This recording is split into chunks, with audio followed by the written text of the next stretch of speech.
They sent humans to a Class 15 death world, and everything went awry. The meeting room on Galactic Station Prime buzzed with quiet conversation. 12 alien representatives sat around a crystal table that glowed with soft blue light. Each being looked different from the others. Some had scales, others had fur, and a few looked like walking trees. But they all shared one thing. They were tired of dealing with humans. Council leader Vorthak tapped his claws on the table. His lizard-like face showed clear annoyance. "The humans have caused problems again," he said in his deep voice. "Last month they refused to follow mining laws on Titan 7. Before that they built colonies where they were not supposed to. They never listened to our rules." The other council members nodded. A bird-like being named Kalara spread her feathers in anger. "They are too bold, too willing to take risks. They act like they own the galaxy." Zephyr, who looked like a large gray seal, made gurgling sounds of agreement. "My people have followed galactic law for 3,000 years. These humans have been in space for only 200 years, and they think they know better than us." Vorthak smiled, showing rows of sharp teeth. "I have a solution. A perfect solution." He pressed a button and a hologram appeared above the table. It showed a planet covered in dark clouds. Lightning flashed through the atmosphere. The surface looked angry and dangerous. "This is Kepler 442c, Vorthak said. "We call it a Class 15 death world. It is the most dangerous type of planet we know." The other council members leaned forward to look. Even through the hologram, the planet looked scary. "The temperature changes from very cold to very hot in just a few hours," Vorthak continued. "The air pressure would crush most of our people. The storms are so strong they can destroy ships. Every animal and plant on this world has evolved to kill." Kellara tilted her head. "How is this a solution?" "Yesterday I received a request from a human research ship. They want permission to study this planet. They think it will be a simple biology mission." Vorthak's smile grew wider. "We will give them exactly what they asked for." The room fell silent. Then Zephyr made a sound that might have been a laugh. "They will all die." "Yes," Vorthak said. "But it will not be our fault. They asked for the mission. We are simply giving them what they wanted. When they fail, other humans will see what happens when they do not respect galactic law." Dr. Thane, a mushroom-like being, spoke up. His voice was soft and worried. "Is this not murder?" "No," Vorthak said quickly. "This is education. The humans need to learn their limits. Better they learn now than cause bigger problems later." The vote was quick. 10 members agreed. Only Dr. Thane and one other voted against the plan.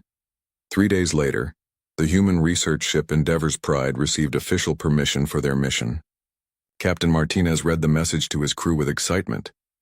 "Kepler 442c has been approved for our biological survey," he announced over the ship's communication system. "The Galactic Council calls it a unique ecosystem. This could be the discovery of our careers." Dr. Sarah Chen, the mission's lead scientist, looked at the planet data on her screen. She frowned at some of the readings. The weather patterns looked extreme, and the atmospheric pressure was very high. But the diversity of life signs was amazing. 200 species we've never seen before, she told her assistant Dr. James Park. Maybe more. The council was right to call this unique. The ship carried 200 of Earth's best scientists, engineers, and support staff. They had standard equipment for a 6-month mission. Prefabricated shelters, food supplies, research tools, and emergency medical equipment filled the cargo holds. As they approached Kepler 442c, the planet looked even more dangerous than the images had shown. Lightning storms covered half the surface. The other half was frozen under thick ice. The boundary between the two zones moved constantly. "Are you sure about this, Doc?" Captain Martinez asked Dr. Chen as they prepared to land. "The readings show complex ecosystems," Chen replied. "Where there's life, there's usually a way for more life to exist. We just need to be careful and follow proper safety procedures." The landing was rough. Strong winds pushed their shuttles around like toys. The atmospheric pressure made everyone's ears pop painfully. The first team to step outside had to wear full environmental suits. The landscape around their landing site looked like something from a nightmare. Black rocks jutted up from red soil. Steam rose from cracks in the ground. In the distance, they could see forests of trees that looked more like giant thorns than normal plants. "Temperature is minus 38 degrees Celsius, reported Dr. Park, reading from his instruments. "But the computer says it will hit plus 55 in about 6 hours. How is that possible?" asked Martinez. "The planet has a very strange rotation," Chen explained. Plus, the atmosphere traps and releases heat in unusual ways. We'll need to adjust our schedules around these temperature swings. As they set up their base camp, strange sounds came from the forest. Howls, screeches, and sounds they had no names for echoed across the landscape. Something large moved between the thorn trees, but it stayed hidden in the shadows. "The motion detectors are going crazy," reported Security Chief Williams. "There's life everywhere, but I can't get a clear reading on what kind." That first night, the temperature dropped even further. Ice formed on their equipment. The emergency heaters worked overtime to keep their shelters warm. Outside, they could hear things moving around their camp. Scratching sounds on the walls, heavy footsteps that shook the ground. "Maybe we should call for pickup," suggested Dr. Park as something roared nearby. "We've been here 8 hours," Chen said firmly. "Give it time. Life adapts. If these creatures can survive here, we can figure out how to coexist." Unknown to the humans, the Galactic Council's monitoring station had been tracking their biosignatures since landing. The alien operators expected to see the signals disappear within 72 hours. That was the longest any species had ever survived on Kepler 442c. "The humans have been on the surface for 12 hours, reported the monitor operator to Vorthak. "Their biosigns are still strong." "It is early," Vorthak replied. "The real dangers come after the first week. Their supplies will run low. The predators will find them. The storms will destroy their shelters. Be patient." But even as he spoke, Vorthak felt a small worry in his mind. Humans had surprised the galaxy before. They had survived in places where they should have died. They had made friends with species that should have been enemies. They had solved problems in ways no one expected. Still, this was different. This was a Class 15 death world. Nothing could survive there for long, could it? On the planet's surface, Dr. Chen stood outside her shelter and looked up at the alien stars. The temperature was rising rapidly as the planet's strange day-night cycle continued. Soon it would be hot enough to cook them alive if they stayed outside. But in the distance she could see movement. Not the random movement of predators, but organized patterns, almost like civilization. "James," she called to her assistant. "Bring the long-range scanner. I think we're not alone here." The mission was supposed to last 6 months. The Galactic Council expected it to last 3 days. They were both wrong. 3 months had passed since the humans landed on Kepler 442c.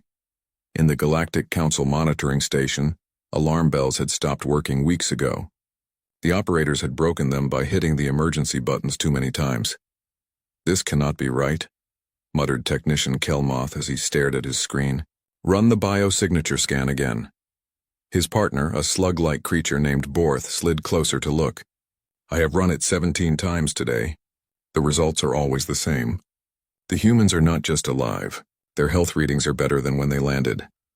Kelmoth's 4 eyes blinked in different patterns, a sign of deep confusion among his people. "Call Council Leader Vorthak. He needs to see this." When Vorthak arrived at the monitoring station an hour later, his confident smile had disappeared. The screens showed impossible things. The human camp had grown from a small cluster of emergency shelters to a sprawling settlement.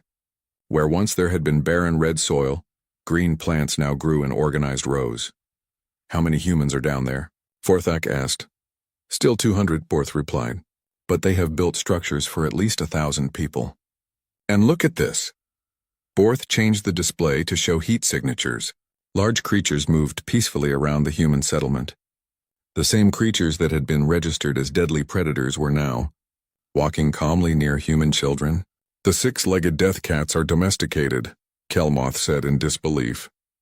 "The humans are using them like farm animals, and riding them." On the planet's surface, Dr. Sarah Chen was indeed riding a creature that looked like a cross between a saber-toothed tiger and a horse. The locals called them razorbacks because of the sharp spines along their backs.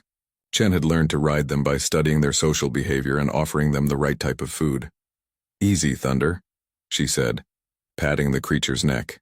The razorback purred, a sound like rocks grinding together. 3 months ago, these animals had tried to eat the humans.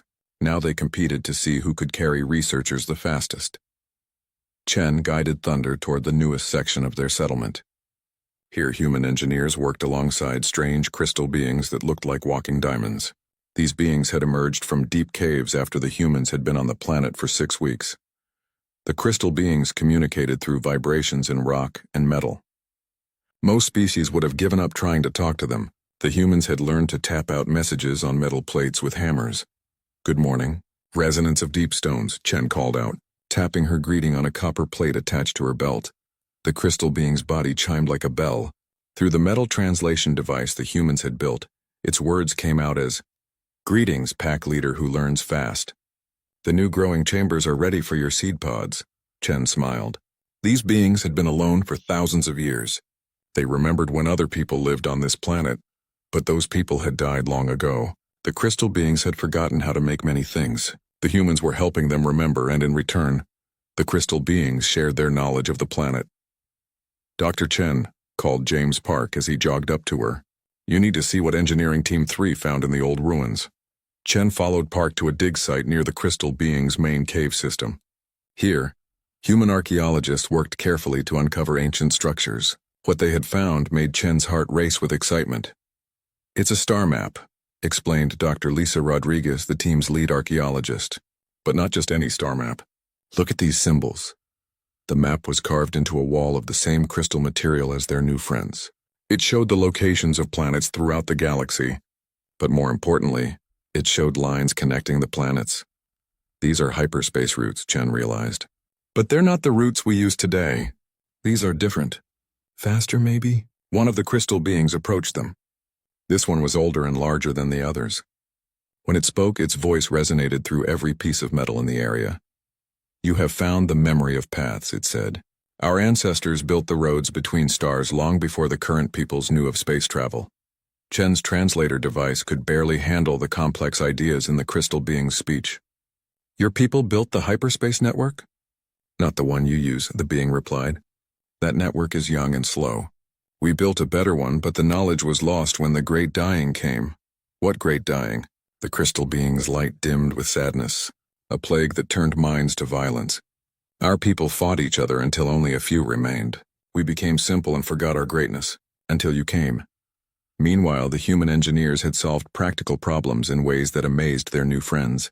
The planet's extreme temperature swings had seemed like a deadly problem. Instead, the humans built machines that used the temperature differences to make electricity. Chief Engineer Martinez, the captain's younger brother, explained their power system to a group of crystal beings. When the hot side gets hot and the cold side stays cold, electricity flows through these metal strips. We call them thermoelectric generators. The crystal beings found this fascinating. They had always hidden from the temperature changes. The humans had learned to use them. The food situation had also improved in unexpected ways. The planet's soil was toxic to most Earth plants. Dr. Park had brought soil bacteria from Earth that somehow made the poisonous dirt safe for growing food. The bacteria ate the toxic chemicals and turned them into nutrients. "It should not work," Park told Chen as they walked through their greenhouse domes. "But the bacteria we brought are adapting faster than any biology textbook says is possible. It's like the planet is helping them evolve." Inside the greenhouses, Earth vegetables grew alongside native plants that the crystal beings had shown them how to farm. The combination created more food than either species could grow alone. But the biggest surprise came from the planet's weather itself. The humans had learned to predict the extreme storms and temperature swings. More than that, they had learned to use them. When the superheated winds came, they channeled them through wind generators. When the ice storms arrived, they collected the ice for fresh water. When lightning struck, which happened almost daily, they captured the electricity and battery systems the crystal beings had helped them build. "We're not fighting the planet anymore," Chen wrote in her daily report to Earth. "We're working with it."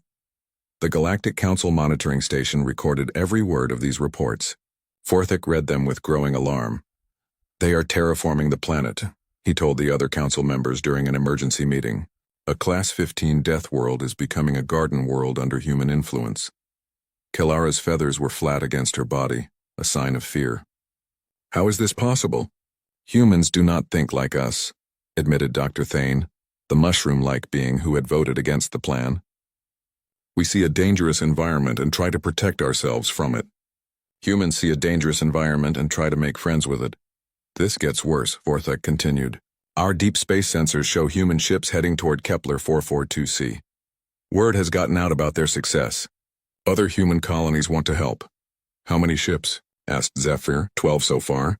carrying families, more engineers, and terraforming specialists. Vorthak's scales had turned a pale color, the equivalent of a human going white with shock.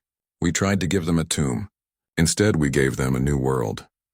On Kepler 442c, Chen stood on a hill overlooking their settlement as the sun set. 6 months ago, this had been lifeless rock. Now lights twinkled in dozens of buildings. Gardens filled with both earth and alien plants spread in all directions. In the distance, herds of tamed razorbacks grazed peacefully. Thunder nudged her shoulder with his massive head. She scratched behind his ears, careful to avoid the razor spines. "You know what, Thunder?" she said to her mount. "I think we're going to like it here." The razorback purred his agreement. Above them, the first of the new human ships appeared as a bright star in the alien sky. Admiral Zethkar had commanded fleets for 40 years. He had seen wars, first contacts with new species, and the rise and fall of entire civilizations. Nothing in his experience had prepared him for the emergency briefing about Kepler 442c. "Repeat that," he said to the intelligence officer standing before his desk. Lieutenant Yathara, a nervous-looking being with tentacles instead of arms, shuffled through her data tablets. "Sir, the human settlement now has defensive capabilities that rank above most military bases. Their energy shields can stop meteor impacts. Their atmospheric processors are working so well that 3 different species have requested permission to build colonies there. On a Class 15 death world, sir, it is no longer classified as a death world. The Environmental Council changed it to Class 3 last week. They are talking about changing it to Class 2 next month." Zethkar's 4 hearts beat out of rhythm with stress. Class 2 worlds were garden paradises. The idea that Kepler 442c could become one was impossible. Yet the evidence sat in front of him. "Show me the tactical analysis," he ordered. A hologram appeared above his desk. It showed the human settlement from above. What had started as a small research camp now covered an area the size of a major city. Walls surrounded the outer edges. Not primitive barriers, but sophisticated defensive structures that hummed with energy. "The walls are made from a crystal metal alloy," Yathara explained. "The humans developed it by combining their metallurgy with technology from the native crystal beings. Our weapons experts estimate it would take orbital bombardment to break through. What about their military forces?" "That is the strange part, sir. They have almost no traditional weapons, but they have tamed the local predators. Over 300 trained razorbacks serve as cavalry. They have domesticated the burrowing acid spitters for siege work. And something they call storm riders." "Storm riders?" The hologram changed to show creatures Zethkar had never seen before. They looked like flying manta rays made of living lightning. Humans rode on their backs, soaring through the planet's constant storms. "The humans discovered these creatures living in the upper atmosphere," Yathara continued. "No one knew they existed because they only come down during the worst storms. The humans learned to communicate with them through electrical signals." Zethkar stared at the image of a human child riding a creature made of electricity through a hurricane. "Are the humans insane?" "No, sir. They are adaptable." The hologram shifted again to show the interior of the human settlement. Zethkar expected to see military facilities and weapons factories. Instead, he saw schools, hospitals, research centers, and art galleries. Human children played in parks alongside young crystal beings and baby razorbacks. "It looks like a normal city," he said in confusion. "Yes, sir. That is what makes it so dangerous. The humans have not built a military base. They have built a home, and they have made the local population their friends." This was the part that worried military strategists throughout the galaxy. Humans did not conquer planets in the traditional sense. They moved in, made friends with whoever lived there, and improved things for everyone. Before anyone realized what had happened, the humans had become impossible to remove. "How many humans are there now?" Zethkar asked. 1,500, sir. But more ships arrive every day. The humans are calling it their fastest-growing colony. "And the Galactic Council?" Yathara's tentacles curled with embarrassment. "The Council is trying to pretend this was always the plan. They claim they knew the humans would succeed and that assigning them to Kepler 442c was intended to test their terraforming abilities." Zethkar stood up and walked to the large window of his command ship. Below him, the planet Kepler 442c rotated slowly. From space, he could see green areas spreading across what had once been barren continents. Weather patterns that had been chaotic now showed signs of organization.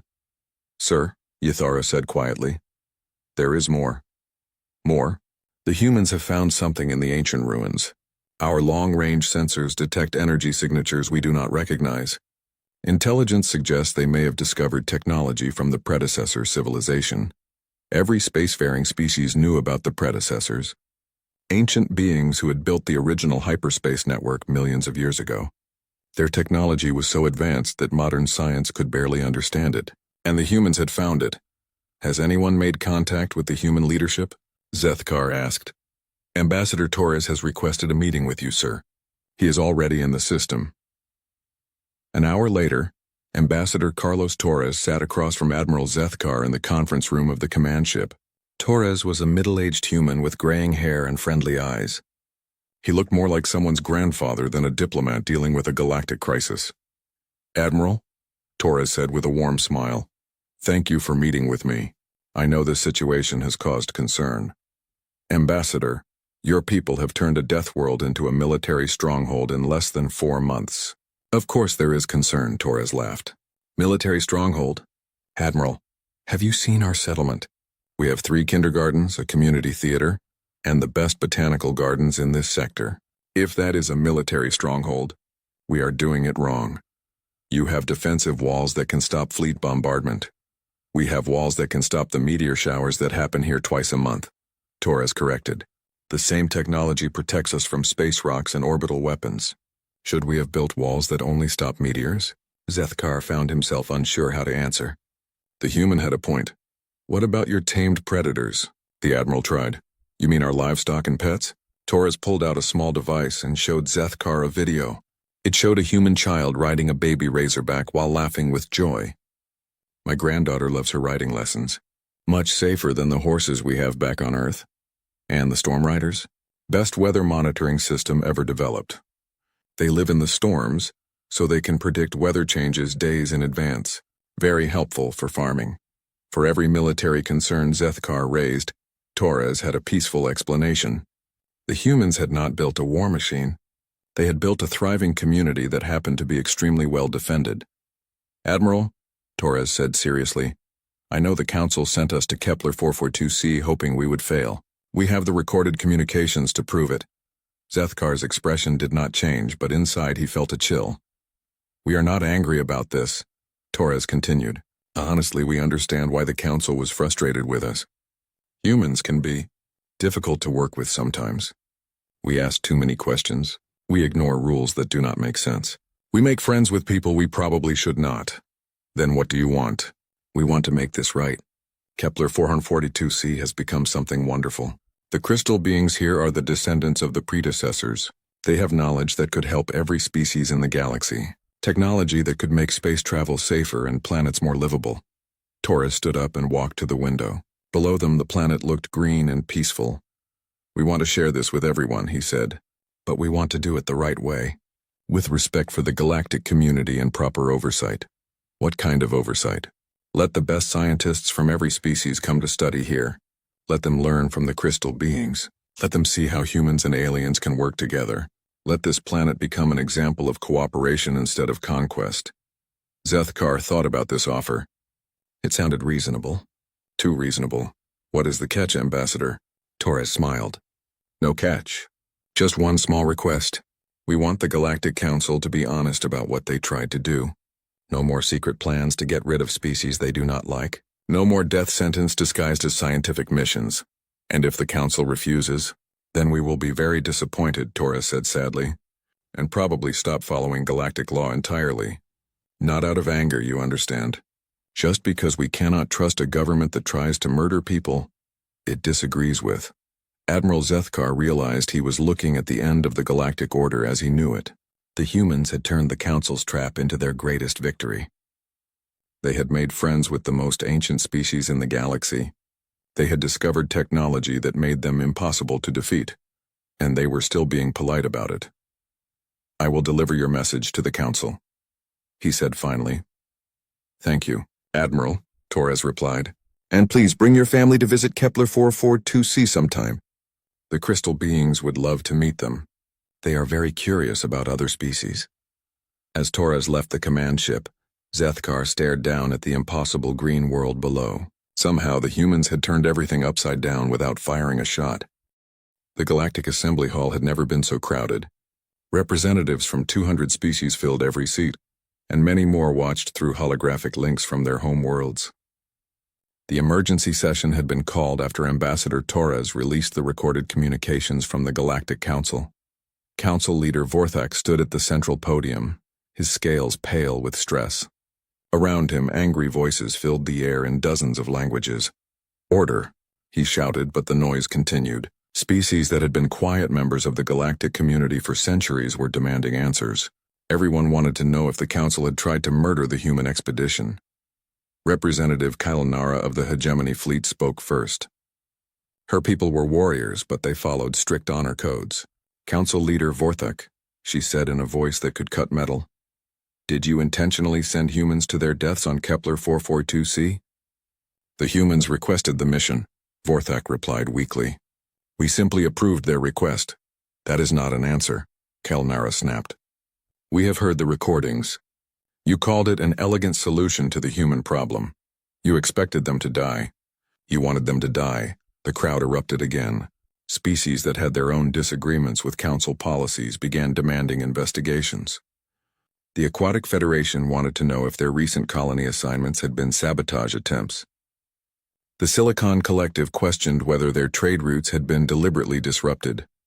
In the middle of this chaos, Dr. Sarah Chen walked to the witness platform. The noise died down as beings throughout the galaxy recognized the woman who had turned a death world into a paradise. "My name is Dr. Sarah Chen," she said simply. 4 months ago, the Council sent my team to study Kepler 442c. They told us it was a routine scientific mission. We believed them. She activated a holographic display showing images from their early days on the planet. The harsh landscape, the dangerous storms, the deadly predators. "This is what we found," she continued. "Everything the Council said about the planet was true. It was deadly. It was hostile. By all normal standards, we should have died within days." Murmurs of agreement came from the audience. Everyone had seen the classified reports about Class 15 death worlds. "But we did not die," Chen said. "We adapted. We learned. We made friends with the native crystal beings. And we discovered something amazing." The display changed to show the ancient star maps they had found in the ruins. "The crystal beings are not just natives of Kepler 442c, Chen announced. "They are the descendants of the predecessors, the beings who built the original hyperspace network millions of years ago." Gasps echoed through the assembly hall. The predecessors were legends. Their technology was the foundation of galactic civilization. For thousands of years, the crystal beings have been alone, reduced to a simple existence by an ancient plague that destroyed their civilization, Chen continued. They remembered pieces of their history, but not enough to rebuild their technology. Until we arrived. The display showed human engineers working alongside crystal beings, sharing knowledge and rebuilding ancient machines. Together, we have begun to rediscover predecessor technology. Faster hyperspace travel, better energy sources, communication systems that work instantly across any distance, medical devices that can cure diseases we thought were impossible to treat. The assembly fell completely silent. This was bigger than political disputes or colony rights. This was about the future of galactic civilization. "But here is the important part," Chen said, her voice carrying clearly through the vast hall. "The crystal beings want to share this knowledge with everyone. They do not want to repeat the mistakes that destroyed their ancestors. They want to build a galaxy where all species work together." She paused and looked directly at the council members. "They do not trust governments that try to murder people they disagree with." Council leader Vorthak stood up angrily. "The humans violated dozens of galactic regulations. They colonized a world without permission. They made first contact without following proper protocols. They turned your death trap into a miracle," interrupted Dr. Thane, the mushroom-like being who had opposed the original plan. "They did what we said was impossible. And now you are angry because they survived." The crowd erupted again, but this time the anger was directed at the council. Representative after representative stood up to demand Vorthak's resignation. Ambassador Torres took the platform next. Unlike Chen, he did not look angry. He looked sad. "My friends," he said quietly, and somehow his voice carried over the noise. "We are not here to blame anyone. We are here to fix a broken system." The hall gradually grew quiet. For too long, the Galactic Council has made decisions in secret. Torres continued. They have decided which species deserve help and which deserve punishment. They have forgotten that their job is to serve all of us, not rule over us. He gestured toward the holographic display, which now showed images of the thriving settlement on Kepler 442c. Look at what we built when we worked together. Humans, crystal beings, and even some of the planet's predators, all working as partners. No one rules over anyone else. Everyone contributes what they can. What are you proposing? Asked Representative Mordax of the Trade Federation. Complete reform, Torres replied. Dissolve the current council structure. Create a new democratic assembly where every species has an equal voice. Make all decisions open to public debate, and most importantly, share the predecessor technology freely with everyone. The hall exploded with discussion. Some species were excited about the prospect of new technology. Others worried about losing the stability the council provided, even if that stability came with corruption. Council leader Vorthak stood up again. You cannot dissolve thousands of years of galactic government because of one incident. The council provides order. Without us, there would be chaos. Order built on lies and murder is not order, said Representative Kailnara. It is tyranny. Dr. Chen returned to the platform. Council leader Vorthak, may I ask you a question? Vorthak nodded reluctantly. If the roles were reversed and humans had sent your people to die on a death world, how would you react? That is different, Vorthak protested. My people have been civilized for millions of years. We would never. You tried to murder 200 innocent scientists, Chen interrupted. How is that civilized? The question hung in the air like a physical presence. Around the hall, representatives looked at each other with new understanding. The council had not just targeted humans. They had targeted anyone who did not fit their vision of proper galactic order. The crystal beings have lived for millions of years, Chen continued. They have seen civilizations rise and fall. They told me something interesting about the difference between true civilization and false civilization. What did they say? Asked Dr. Thane. True civilization is when strong people protect weak people. False civilization is when strong people eliminate weak people and call it order. The vote was scheduled for the next day, but the outcome was already clear. Species after species announced their support for democratic reform. Even some of the council's traditional allies called for change. That evening, Chen stood on the observation deck of the human embassy ship. Looking down at Kepler 442c, the planet glowed green and blue now, beautiful in a way no one had thought possible. Ambassador Torres joined her at the window. Nervous about tomorrow? He asked. Not really, Chen replied. The hard part is already done. We proved that cooperation works better than control. We proved that making friends is more powerful than making enemies. And if some species refuse to join the new democratic system, Chen smiled, then they can go their own way. But they will miss out on the most exciting time in galactic history. The crystal beings are eager to share technologies that will revolutionize everything. Faster travel, better communication, cleaner energy, advanced medicine. Who would want to miss that? Below them, lights twinkled across the surface of the former death world. Human settlements, crystal being cities and mixed communities where both species lived together. It was a model for what the galaxy could become. You know what the best part is? Chen said. What? The council thought they were punishing us. They thought they were teaching us a lesson about knowing our place. She laughed softly. Instead, they gave us the greatest gift in galactic history. They gave us the chance to meet our oldest and wisest neighbors. The next morning, the Galactic Assembly voted. The motion to dissolve the current council and create a democratic government passed by an overwhelming margin. Only 12 species voted against it. Vorthak's species was one of them. 1 year after the humans first landed on Kepler 442c, the planet had become the most important world in known space. Ships from dozens of species arrived daily, bringing scientists, engineers, diplomats, and families eager to be part of the miracle. Dr. Sarah Chen stood in the center of what had once been called the Galactic Council Chambers. The building had been renamed the Democratic Assembly Hall, and the changes were obvious everywhere. The high platform where council members had looked down on everyone else had been removed. Instead, circular seating arranged all representatives at the same level. Dr. Chen, said Ambassador Torres as he approached her, are you ready for your first speech as the human representative? Chen adjusted her formal clothes nervously. A year ago, she had been a simple xenobiologist. Now she was speaking for humanity in the most important political body in the galaxy. "I never thought I would be standing here," she admitted. "None of us did," Torres replied. "But that is the point. The old system would never have allowed a field scientist to become a political leader. The new system recognizes that good ideas can come from anyone." The assembly session began with a remarkable sight. Former council leader Vorthak sat in the section reserved for observers. His species had eventually voted to join the new democratic system, but Vorthak himself had been stripped of all political power. He looked old and tired as he watched the proceedings. The first speaker was Resonance of Deepstones, the crystal being who had become the unofficial leader of his people.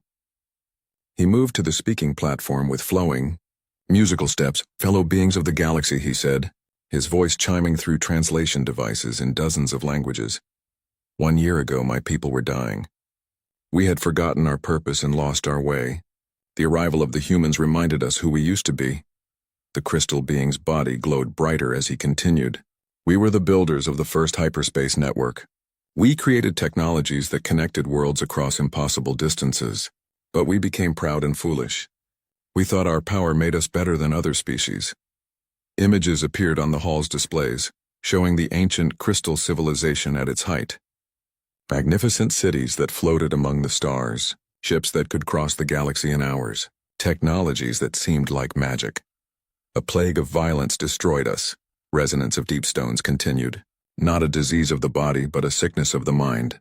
We began to believe that inferior species should serve us or be eliminated. This thinking poisoned our civilization until we destroyed ourselves." The images changed to show the aftermath. Ruined cities, empty worlds, and the few survivors reduced to primitive lives on isolated planets. "For thousands of years we lived with our shame. We promised ourselves we would never again claim to be superior to other species. We would remain simple and cause no more harm. Then the humans came," the crystal being said, and his tone became warmer. "They did not try to conquer us or use us. They offered friendship. They shared their knowledge freely. They asked for our help, but they also offered their help in return." Dr. Chen felt tears in her eyes as she remembered those first difficult weeks on Kepler 442c. The moment when the crystal beings had emerged from their caves, the careful process of learning to communicate, the gradual building of trust. "The humans taught us that true strength comes from lifting others up, not pushing them down," Resonance of Deepstones continued. "They showed us that wisdom means sharing knowledge, not hoarding it." The crystal being gestured toward the human section of the assembly. "Today we offer our ancient technologies to all species, not as masters giving gifts to servants, but as friends sharing tools that will help everyone build better lives." The hall erupted in applause that lasted for several minutes. When it finally died down, Dr. Chen took her turn at the speaking platform. "Thank you, Resonance of Deepstones," she began. "A year ago, my team and I thought we were going on a simple research mission. We had no idea we were walking into a trap designed to kill us." Murmurs went through the audience. Everyone knew the story now, but hearing it from Chen herself still had power. "We also had no idea we were walking into the greatest opportunity in galactic history," she continued. "The chance to meet the predecessors. The chance to learn from the oldest civilization in the galaxy. The chance to help heal wounds that had festered for millennia." She looked directly at the section where former council members sat. The old council thought they were punishing us. They thought they were teaching humans our place in the galactic order. But they made a fundamental mistake. They assumed that survival was about being stronger than everything else. Chen smiled as she remembered Thunder, her razorback mount, who was probably napping in the sun back on Kepler 442c.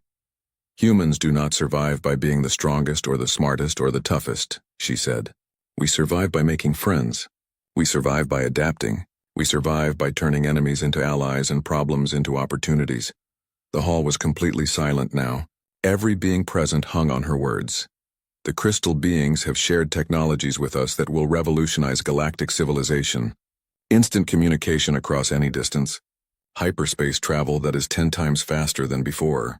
Energy sources that are clean and unlimited. Medical techniques that can extend life and cure diseases." She paused to let this sink in.